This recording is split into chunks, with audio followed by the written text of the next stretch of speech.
What is going on? We are back in black in the building. Shout out to everybody out there at the Corp Plantation. Do what they got to do to survive. Oh, man. So much going on in today's society. Got a lot of shit to discuss. Shout out to everybody out there. David, No Compromise, James, John Blood, Johnny, Erica, Sasha, Lou Angie, all of them. Sonny, Latanya, everybody out there, man. Shout out to all of y'all, man. Philly, Florida, Atlanta, Georgia, Texas, Vegas, stand up in the building, man. Got a lot to discuss, man. We're going to get into it right now. I'm going to go through this real quick. We're going to get into it. Let's get it. Man, shout out to everybody, man. Title Excessive Use of Force. We got Dakota DeMoss, George Harper, Jacob Brown, and Randall Dickerson. 2019, this brother, I remember this story, and I've been waiting for it to unfold. I think a lot of these cops have been found not guilty using excessive force. They really beat the brother down real bad, and they've been found not guilty of it. And let's talk about it now. Let's see. I'm gonna try to see if I can find a video. Let's see what they're talking about. Let's see if this video talks about it. So we're gonna see. Welcome back to Making the Case. We turn now to yet another case of police brutality out of Louisiana. Body cam footage has just been released showing a white Louisiana state trooper beating a black motorist during a traffic stop.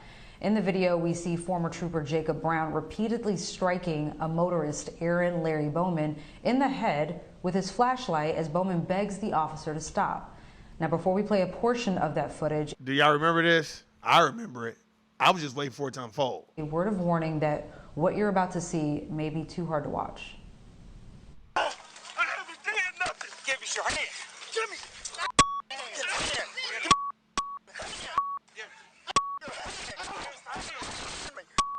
Wow.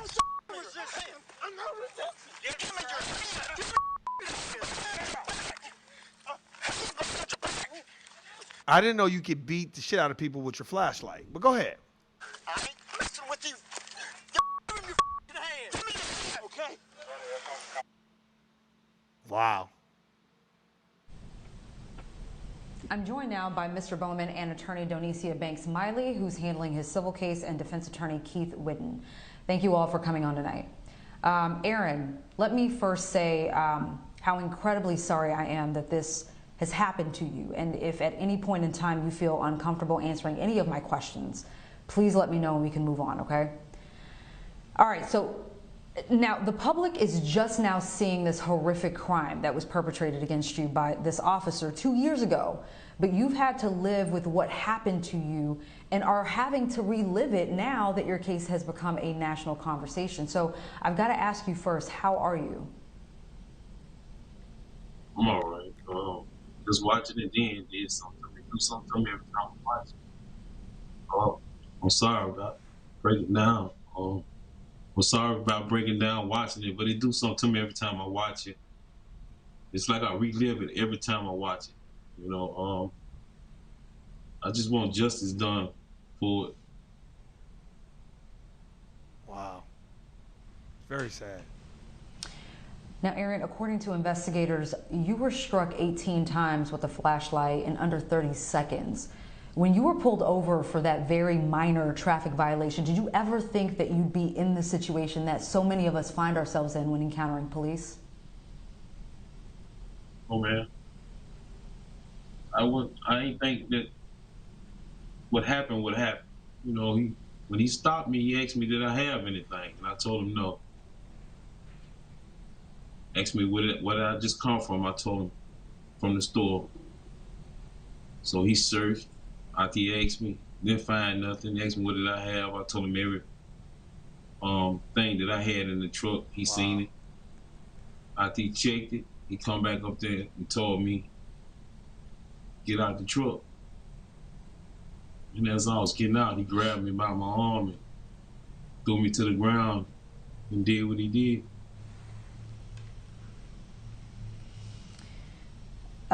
First, let me stop. This is what they do. So you mean to tell me I'm going to allow you to have moral compass over me as a black man when, as a white man, you probably hate black people in general? And you mean to tell me that you possess a moral compass? This system is immoral. Just wanted to put that in there. Donicia, state police didn't investigate this attack on Aaron until 536 days after it happened, and only after a civil lawsuit was filed. You're handling that suit. One, what took so long? And tell me, were you in possession of the body cam footage before the suit was filed? No, ma'am. We were never in possession of the body cam footage. It was not until, we would say yesterday, that Mr. Bowman was able to receive that footage from his criminal defense attorney upon requesting for a motion to compel to have that footage. It took 2 years for Mr. Bowman to even view the footage. 2 years. So you mean they can't doctor up that footage and only allow you to see certain things? And this is what I mean. You paying taxes for nothing. Your tax dollars ain't going towards the law enforcement because they damn for sure ain't treating you like a taxpayer citizen.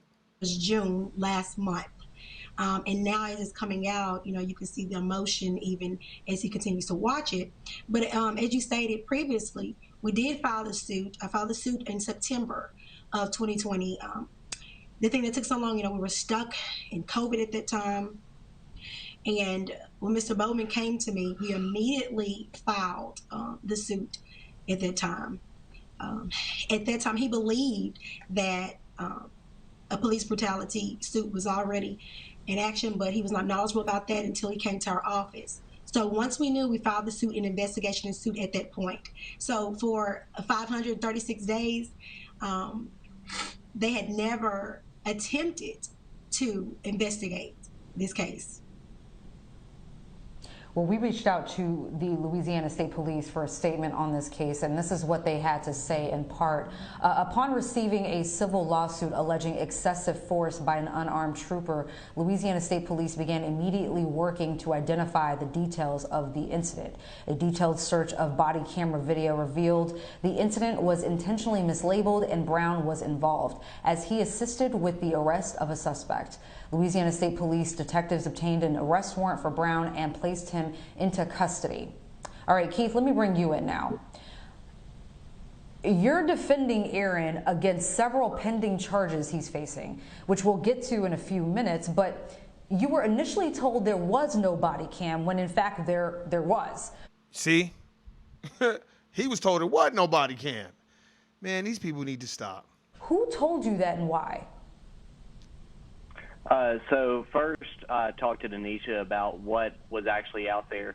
And then after that, I learned through the AP that the body camera actually existed, which led to me and Aaron filing the motion to get specifically requesting the body cam footage. All right, so these charges now that Aaron faces are not only insulting, but they're groundless, with the exception of the initial traffic violation. So he's been charged with battery of a police officer and resisting an officer, all of which we see none of in the body cam footage. So given the pending charges against the officer in this case, but also in 2 other cases of brutality, why aren't these charges against Aaron dropped along with an apology for ever filing them in the first place? Because the dominant society can do whatever they want, and they can change the goalposts whenever they want. Frankly, that's a question you're going to have to ask the prosecution. I can't answer that question. I'm not going to attempt to answer it on behalf of the prosecutors. So has the prosecutor, were they ever in possession of the body cam? My understanding that the prosecutor learned about the body whenever I made a phone call to him and said, hey, there's a body camera and I need it. And he said, really? And I said, yeah, and I'm going to file a motion to get it. And I think that he learned of the body camera basically around the same time that I did. Wow. Which is inexcusable. All right, Donicia, where does the civil suit stand currently? Well, now we're still very much so in the early stages. because the suit was remanded back to state court, which is where we are now. And we're currently awaiting a hearing that we have in January of 2022. It's going to be it's an exception hearing filed by the defense in this matter. So now we're just in the discovery phase, and we're very much so just trying to move forward.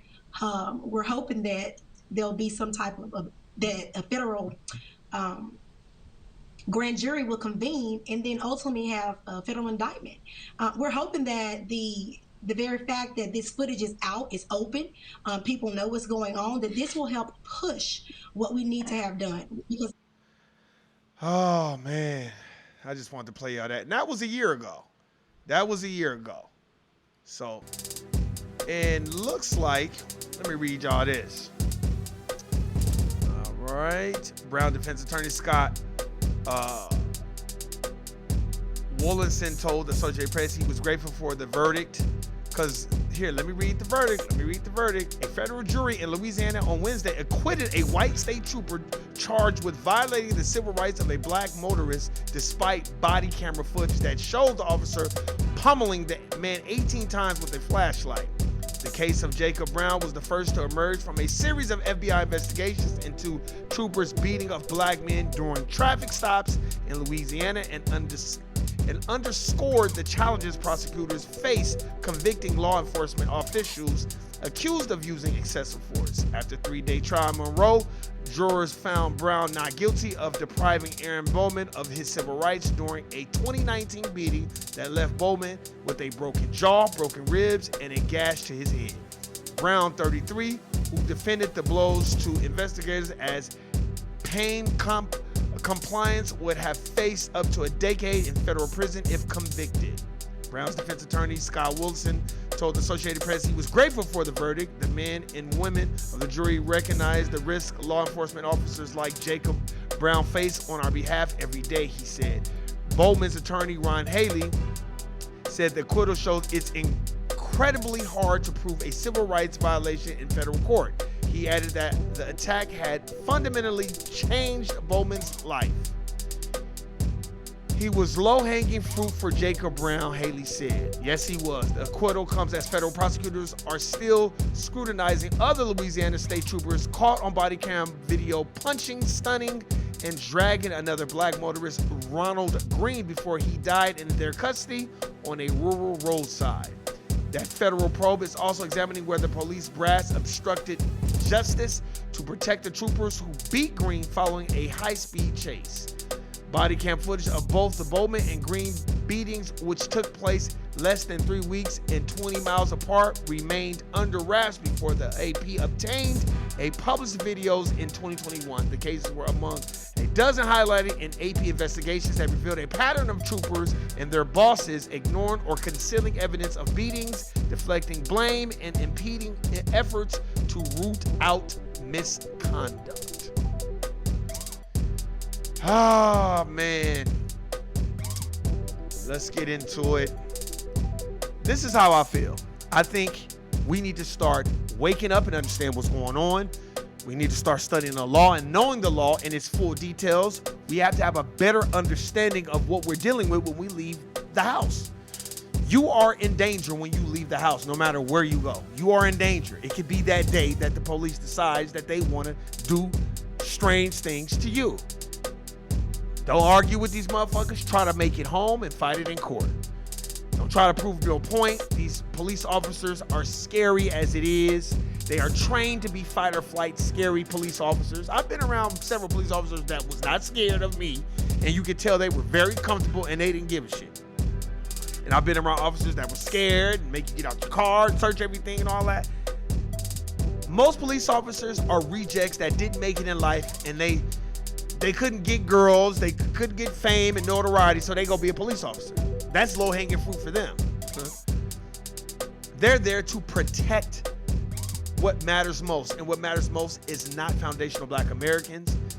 You know, we have to understand that, and we have to look past what we can't see sometimes and have a different understanding. What does the Bible say? And all that I get an understanding. Well, you better get an understanding of law enforcement and how it works in its full detail. Know the law. Try to know it as much as you can. Let's start picking up books and reading and having a different type of perspective on life. It doesn't matter if you have money or not. You have money, they still, you see what they did to Dr. Dre's black ass. They don't give a fuck about him being Dr. Dre. Nigga, get your ass on the ground. You are under a fucking arrest. And you see Dr. Dre didn't bring no charges upon those police. He didn't make they shit hard on the yard. He didn't give a fuck. Don't matter how much money you got. That money is their money anyway. And if you look at the money, it's a bunch of white people on that money. It ain't your, they don't look like you. So that money don't matter anyway. I just think it's time for us to start waking up, having a different type of vision, different type of goals. Challenge yourself mentally. Understand what's going on. When you get on the court plantation, know how to move, know how to grind the right way so you can put yourself in positions to win. Shout out to my brother Dave from No Compromise too, man. We had a discussion. He talked about Tyler Perry, and I don't think David was wrong. I don't think he was wrong. I'm not just agreeing to agree with him. I don't think David was wrong. I think he was right in the fact of, no, we don't need to see niggas in dresses. So I get it. Yeah, it can be funny, but we should be past that now. So I believe David from No Compromise was right in that aspect, because, you know, young black kids don't need to see that. That's imagery. That imagery they don't need to see until they get older and they understand the context behind that imagery, and they can use discernment and have a different type of perspective moving forward. But I really believe that we got to handle business, know what we doing, know what we not doing. Hey, man, go look up this case, man. Aaron Bowman, go check it out. Check out these police officers. And, hey, man, guilty, nigga. I'm out. Peace.